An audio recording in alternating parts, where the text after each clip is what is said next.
عده‌ای او را به نام پیامبر رام کننده شیرها میشناسند. عده دیگر هم او را به عنوان پیامبر رویابینی میبینند که با دیدن رویاهایی از آینده در دربار پادشاهان بابل و پارس پیشگویی میکرده است. و در نهایت هم دسته آخر که اطلاعات بسیار کمی از او دارند، او را به عنوان یکی از معدود پیامبرانی میشناسند که در ایران کنونی دفن شده است. دانیال نبی در کتاب خود که حاوی رویاهای خود است، شرحی از آینده بشر را به پیروان خود ارائه می کند. از نظر بسیاری از تاریخ شناسان، او از جمله افراد دارای صاحب قدرت و احترام در دربار امپراتوری پارس در زمان هخامنشیان بوده است و به پادشاهان ایران باستان قبل از گرفتن هر تصمیم مهمی مشاوره می داده است.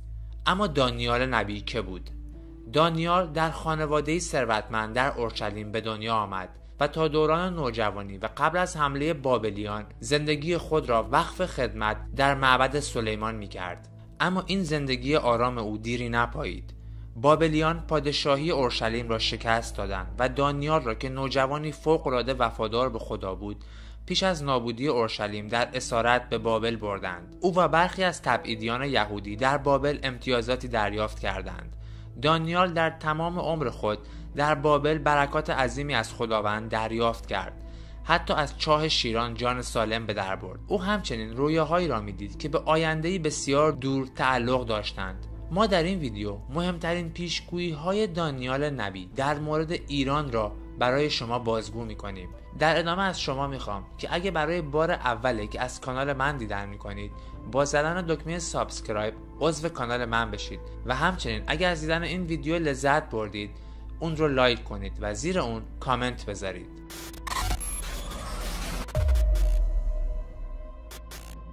در گذشته بعضی از ناظران عاقل پیشگویی‌های آخرالزمانی کتاب مقدس را صرفاً به خرافات به حساب می‌آوردند و نسبت به آنها کم توجهی می‌کردند. اما امروز می‌دانیم که با توجه به اعتقاد توده و در شرایطی که مردم برای تحمل فشار سختی‌های روزمره با گفتن جمله‌ای مثل به زودی تمام می‌شود به خود تسکین می‌دهند، این پیشگویی‌ها خوراک‌های تبلیغاتی خوبی برای سیاستمداران هستند. به خصوص پیشگویی‌های دانیال نبی درباره رویای بخت النصر در فصل دوم کتاب دانیال در مغرب زمین بسیار پرطرفدار و پرارجاع است. در رویای مزبور بخت النصر پادشاه بابل مجسمه عظیمی در قامت یک انسان را می‌بیند که سری از طلا، سینه و بازو و دست از جنس نقره، میان تنه از مس و ساق‌های آهنین و پای گلین دارد. ناگاه سنگی کوچک به پای مجسمه اصابت می‌کند و آن را خرد می‌کند و مجسمه عظیم ساقط و منهدم می شود. دانیال نبی این رویا را به عظیم شدن حکومت بابل و سپس نابودی ناگهانی آن تعبیر می کند. مفسرین مسیحی اما سنگ کوچک در این رویا را با بازگشت مسیح مقایسه می کنند. مسیحی که از جوانبی می تواند به ایران الان ما هم ارتباط داشته باشد، زیرا این امپراتوری بابل در زمان قدیم توسط حکومت ایرانیان نابود شد. مسیح و یا منجی که دوباره میتواند ایرانیان را متحد کند و عصر باشکوه و غرورانگیز ایرانیان را دوباره شروع کند.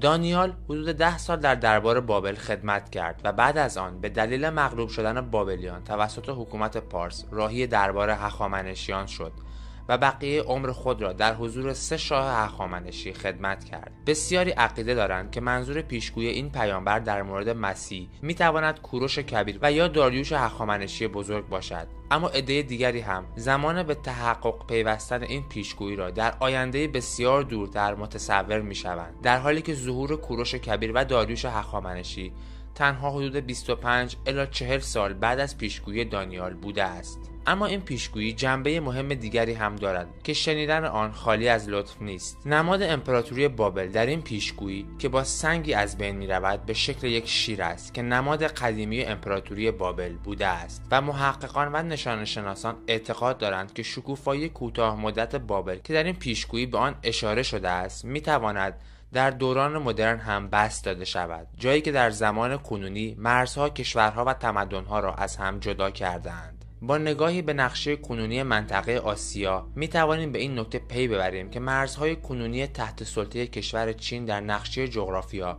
به شکل شیری غران و هجوم کننده می باشد که ایران و عراق کنونی که در برگیرنده امپراتوری های قدیمی ایران و بابل بودند هم در این دوران مانند سر این شیر در نظر گرفته می شوند و مسیح وعده داده شده در این پیشگویی از نظر محققان وظیفه دارد که این هارمونی جدید را به هر طریقی از بین ببرد و در نهایت این پیشگویی دانیال نبی در زمان ما به واقعیت بپیوندد. رشد سریع علم در ایران. پیش از 2500 سال پیش دانیال نبی در کتاب خود در فصل 12 آیه 6 در مورد آینده سرزمین پارس اینگونه نوشته است: در آینده بسیار دور در سرزمین ایران علم با سرعت زیادی رشد می کند و سپس در همه جهان گسترش پیدا می کند و کل جهانیان را در بهت و حیرت فرو می برد تا جایی که شکوه علمی ایرانیان دوباره باعث پیشرفت و شکوفایی کل جهان می شود.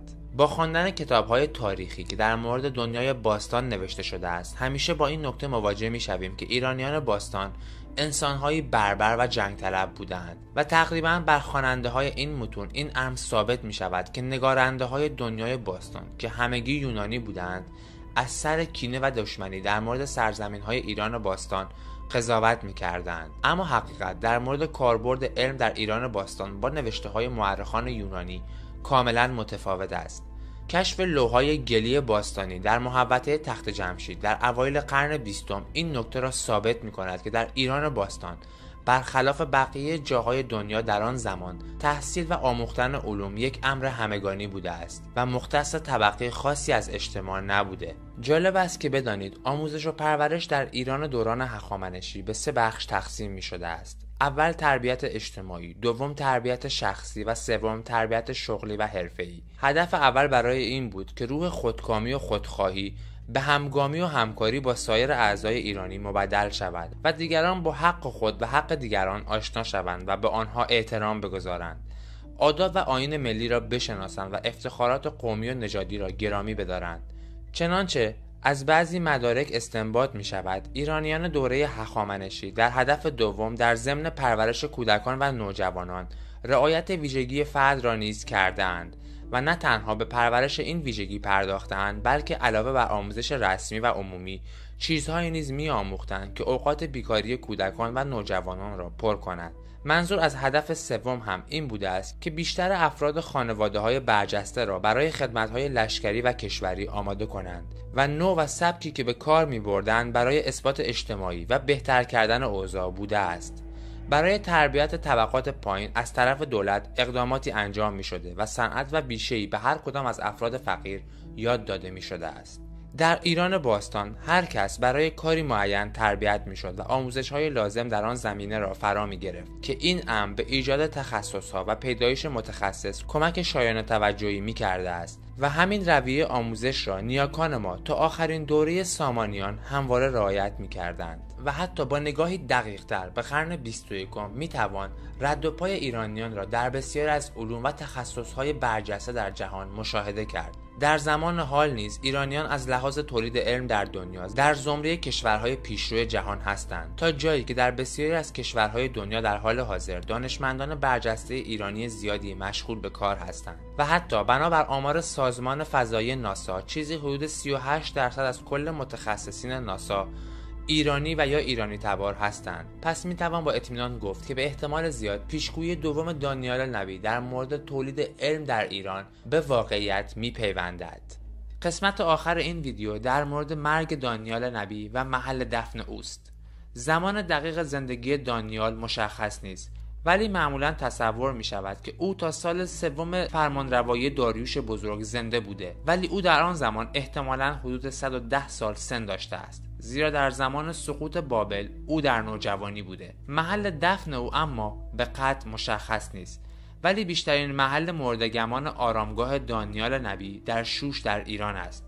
همچنین مکانهای دیگری در عراق، بابل، مصر و سمرقند نیز ادعای مقبره دانیال را دارند. یوسفوس فلاسیوس تاریخدان یهودی در نوشته‌های خود بیان کرده است که دانیال در اکباتان به همراه پادشاهان پارس دفن شده است، ولی بیشتر نوشتارهای یهودی معتقدند وی در شوش دفن شده است و در کنار منزل وی باقی مانده وسایل معبد سلیمان موجود است.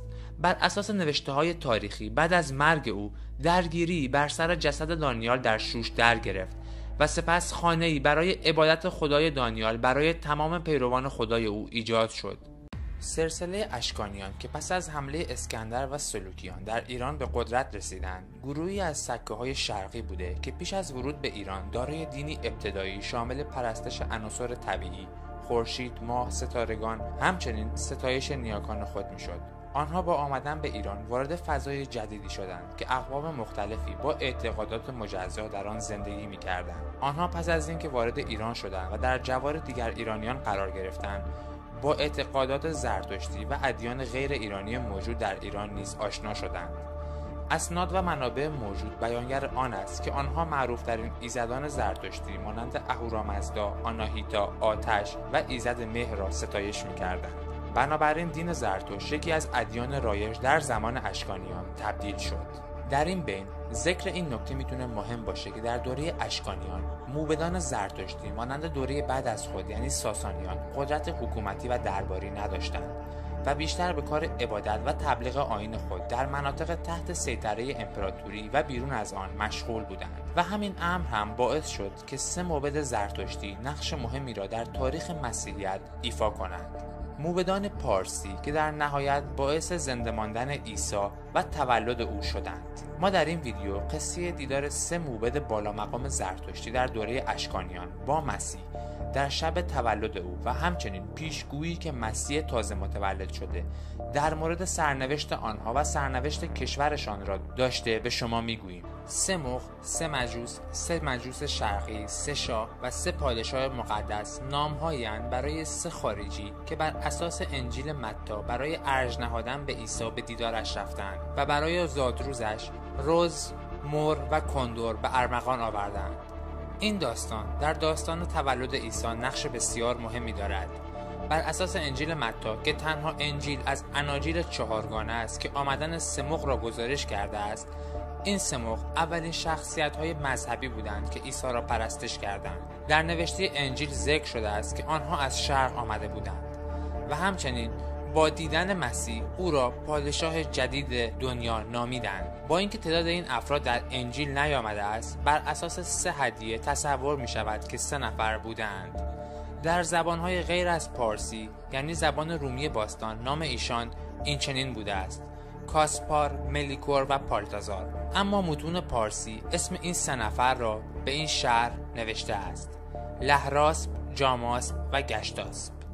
بیشک این 3 تن پارس بودند و در سفرنامه مارکوپولو مقبره و آرامگاه این 3 تن در مکانی مربعی شکل در ساوه نزدیکی تهران ذکر شده. بر اساس انجیل متی در عهد جدید پس از زاده شدن عیسی 3 مرد فرزانه از شرق به دیدار هرودوس آمدند تا درباره خبر زاده شدن پادشاه جدید از او پرسش کنند، چرا که اختر وی را در شرق دیده بودند. آن شخص پیش از آن از کاهنان و کاتبان شنیده بود که کریستوس یا مسیح یهودیان در بیت لحم زاده می شود. پس مردان مغ را به بیت لحم فرستاد و از آنها خواست که هرگاه آن بچه را یافتند به وی آگاهی دهند. اما این 3 مرد مجوس بر اساس رویایی که دیده بودند او را آگاه نکردند. آیه‌ای که در کتاب عهد جدید در خصوص زاده شدن عیسی مسیح در دیدار با این 3 مغ آمده است به این شرح است: آنگاه چون مسیح در عصر هرود پادشاه در بیت لحم زاده شد، مجوسانی چند از سرزمین مشرق بیت لحم به آنجا آمدند و گفتند آن مولود کجاست، آن پادشاه جدید، زان که ما ستاره او را در مشرق زمین دیده ایم و برای پرستش او آمده ایم. هرود پادشاه چون سخن اینان را بشنید برآشفت و تمام اورشلیم همراه او برآشفتند و آنگاه که جمله کاتبان و کاهنان بزرگ قوم را گرد هم آورد، از آنها پرسید مسیح باید کجا زاده شود و آنها به او گفتند در شهر یهودی بیت لحم، چرا که از سوی نبی چنین آمده است. درون مایه رویای این 3 مرد مذهبی بازگوینده کشتن عیسی به دستور هرود بود. بر این پایه آنان مسیح را از چنگال مرگ رهایی دادند، همان گونه که آنان نخستین کسانی نیز بودند که پس از زایش پیامبر ابراهیمی با او دیدار کردند. همچنین به نقل از بعضی از منابع و روایات مسیحی، عیسی مسیح که معروف است از زمان نوزاد بودن توانایی صحبت کردن را داشته است پس از دیدن این سموق شروع با حرف زدن با آنها می‌کند و به آنها وعده می‌دهد که هر سه آنها بعد از مرگ جایگاه ویژه‌ای را در بین یاران راستین خدا خواهند داشت، زیرا درایت آنها باعث نجات جان وی در هنگام تولد شده است. مسیح همچنین پیشگویی را در مورد سرزمینی که این سه موعد در آن به دنیا آمده‌اند هم نقل می‌کند و وعده می‌دهد که سرزمین بزرگ مشرق زمین یعنی پارس در زمانی در آینده باعث شکوفایی تمام ادیان الهی و ابراهیمی می‌شود و صلح و دوستی را برای تمام پیروان راستی خداوند به ارمغان می‌آورد. با نگاهی به اتفاقاتی که مرتبط با ادیان ابراهیمی و در ایران هم اتفاق افتاده باشد میتوان به گسترش ادیان اسلام و مسیحیت در دوره‌های بعدی بعد از تولد عیسی مسیح اشاره کرد. برای مثال در دوره کوتاه در زمان ساسانیان خسرو پرویز شاه ایران راه مسالمت و صلح را با پیروان مسیحیت در ایران که در تمام دوران باستان زیر فشار بودند پی میگیرد و به آنها اجازه تبلیغ آزادانه دین خود را در نواحی شمال غرب ایران یعنی ارمنستان و مناطق قفقاز می‌دهد. به گفته بسیاری از تاریخ پژوهان مسیحیت این یکی از دلایل مهمی بود که باعث زنده نگه داشتن دین مسیحیت در تاریخ شد و بعدها همان پیروان مسیحیت پایه‌گذاران امپراتوری روم مسیحی شدند و همچنین در دوره نفوذ اسلام در جهان هم این فرهنگ غنی ایرانی بود که باعث زنده نگه داشتن و در نهایت گسترش اسلام بر تمام مناطق دنیا شد، چیزی که حتی ضد ایرانی ترین علمای مسلمان هم بر درستی آن تاکید می‌کنند.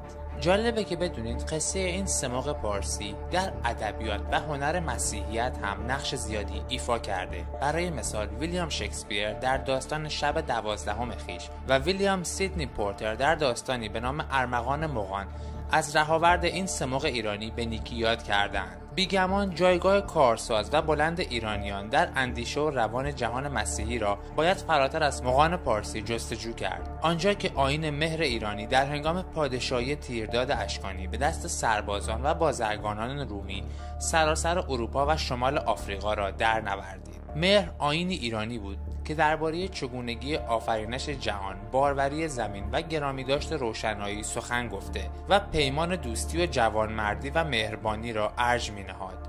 این آیین آنچنان در اروپا تنومند شد که تا 4 سده پس از پیدایش مسیحیت هواداران پرشماری داشت، تا جایی که کنستانتین پادشاه روم اگرچه با زور شمشیر آیین مهر را در قلمرو خود برانداخت، اما ناچار شد به دلیل وابستگی و پایبندی مردم به این آیین باورها و رفتارهای آن را در مسیحیت بگذارد. از این رو بسیاری از پژوهشگران دین مسیح را دنباله آیین مهر می‌دارند. اما سرنوشت این سموق زرتشتی چه شد؟